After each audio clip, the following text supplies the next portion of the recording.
ABC Local Radio, Queensland.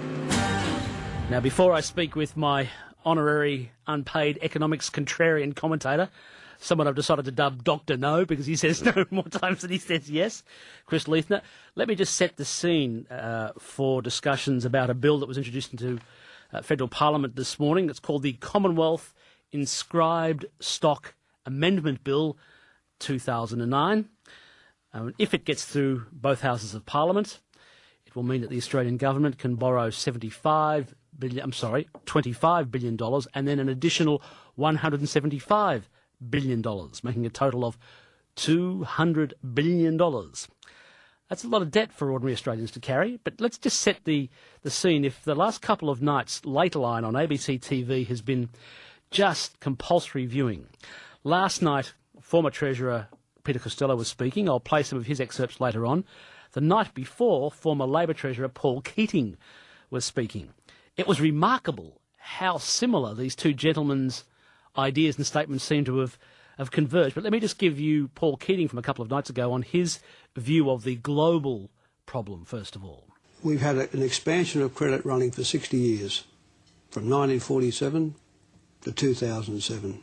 This is the first time, 2008 and now 9, where we've had a contraction of credit. The top 200 financial institutions in the world have suffered an average loss of value of 74%. The top 200, average loss of 74%. We've gone through a bull market, which began in 1982, went for 25 years, a bull market in the stock market to 2007. What we need is a completely new global political and economic settlement. Let me bring in my economics commentator, Chris Leithner from Leithner and Company. Chris, welcome once again. Hello, Steve. I suspect you don't disagree, but your view of what's a complete global reorder might be somewhat different to what the former Federal Treasurer thought. Gee, I certainly hope it is. Well, first of all, let me just explain. You've had a look at the Commonwealth Inscribed Stock Amendment Bill, and it basically says, in spite of the fact that everyone's talking about the stimulus package of $42 billion, in Parliament, the federal government, through Lindsay Tanner, Australia's Finance Minister, is actually asking for the power, the constitutional power, to borrow $200 billion. Is that right? That's how I understand it. It's in effect asking for a much, much bigger, longer, deeper line of credit to do what the government has been doing, namely to make things much worse. All right. Where do we borrow who do we borrow $200 billion from? If all the rest of the banks are in trouble around the world and have got their own difficulties, where do we borrow the money from? Well, very broadly speaking, governments raise their revenues from three sources. One is taxation, taking it off of you and me and everybody else. Two is to borrow in credit markets. That's to say, to make arrangements with with lenders to say, look, we need X amount of dollars. You give it to us for a particular amount of time under certain terms and conditions.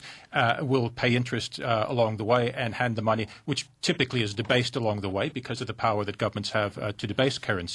And the third way to raise the funds is, if you like, to gin it through a central bank to print it or its electronic counterpart. So where's the money coming from? Either through those artificial means or by the dint of friendly strangers. Friendly strangers. From overseas. How would we pay it back?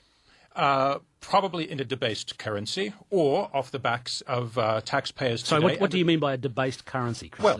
Well, governments have, in effect, the capacity, put it this way, we constantly confuse, or it's journalists and politicians are the worst offenders, confusing money and wealth. Money is no problem for governments. They can simply turn on a printing press, a formal one with paper currency, or the electronic counterpart to that. So in other words, creating money is of absolutely no trouble for them. What we news media often get wrong is to say, look, wealth is a very different thing. Governments can distort wealth, they can transfer it from A to B, but to create wealth that necessitates savings. It necessitates successful investment, entrepreneurship, in other words, putting up the factories which produce things that people want. But that's a fundamentally different thing than simply flooding a country with banknotes or with coins. Let me play another excerpt from Paul Keating of 2 nights ago. I suspect you may agree with what he has to say. Let me just play this from the Lateline program once again. It won't change. The fundamental problem is that we need people in the surplus countries to save less and spend more, so they don't accumulate these massive exportable financial surpluses. And we need people in the deficit countries, like the United States, Britain, Australia, Spain, to save more and spend less. You agree Australia should be saving more and spending less? Oh, absolutely, emphatically. In other words, one of the sources of our problems is that for the better part of 25 years, we have simply consumed too much relative to our incomes. We've borrowed far too much relative to our incomes, and we've saved far too little relative to our incomes. Getting back to our good friends, the central banks, having ginned up, created all of this money, people have gone out and borrowed it. What have they used that borrowed money? They've used it to buy things like stocks in real estate. They've pushed up those prices to unsustainable levels. The recession we're having at the moment is the necessary, inevitable consequence of that. What governments are desperately trying to do is, first of all, to evade responsibility for that, both on the Labour side and the Liberal side, that the cause of our troubles is bad government policy. And now that the recession has struck, they're refusing to tell us the truth, which is to say the only cure, the best and only cure for a recession is a recession. That's to say, we're now in the stage of a hangover.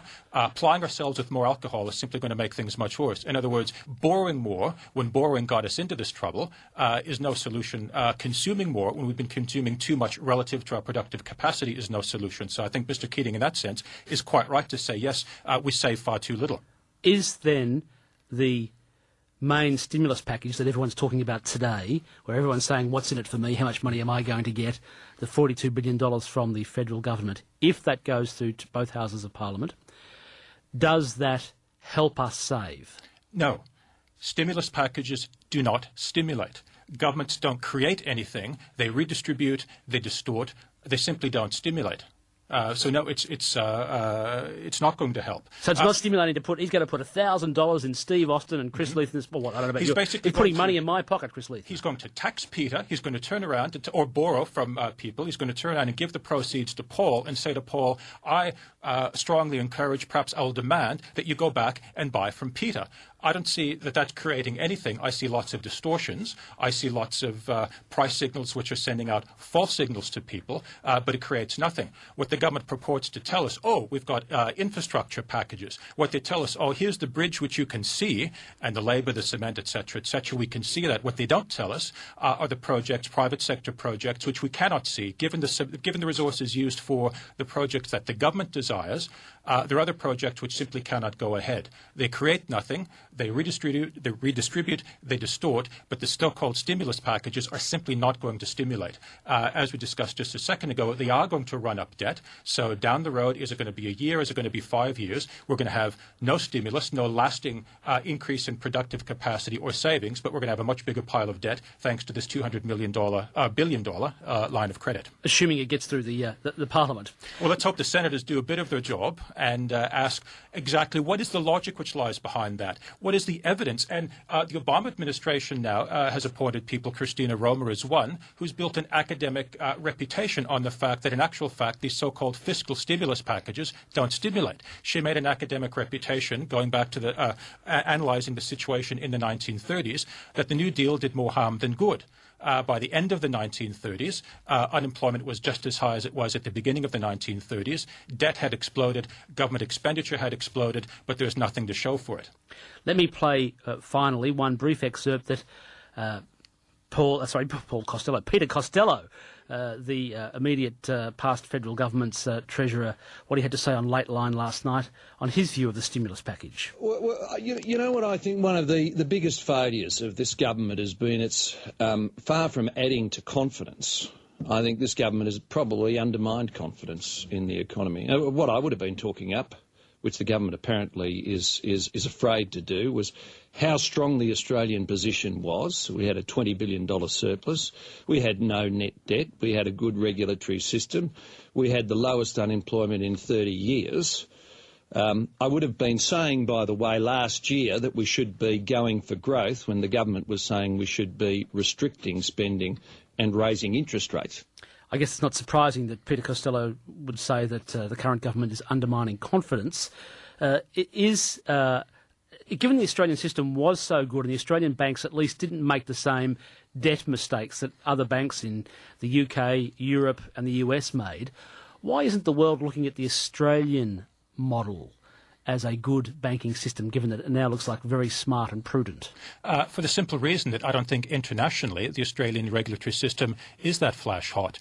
A loan is a bad loan once it goes bad. People, including Mr. Costello, are jumping up and down and running up and down the country talking about the alleged fact that relatively few so-called subprime loans were written in this country. We do have, though, in the Western world, the Western world's most expensive real estate. If indeed prices do begin to fall by anything approaching the levels it has in England, in America, in the Irish Republic and elsewhere, there's going to be lots and lots of bad loans. Banks are going to come under stress. I think governments are simply talking their book, saying how great they are. That snippet from Peter Costello in effect demonstrates that Paul Keating was probably the best treasurer the Liberal Party ever had. It's Paul Keating who's talking about market forces. It's Paul Keating who's talking about the importance of savings and production. And it's Peter Costello who's babbling about confidence. It's quite proper. Indeed, it's necessary that at the moment people are not confident for the simple reason they have no reason to be confident, for the simple reason that governments have got us into this mess.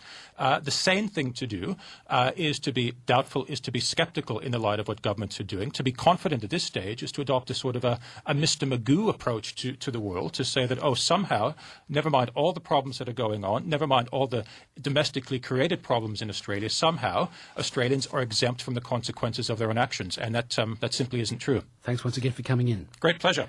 Chris Leithner from Leithner and Company. This is 612 ABC Brisbane on ABC Local Radio Queensland, but on ABC Local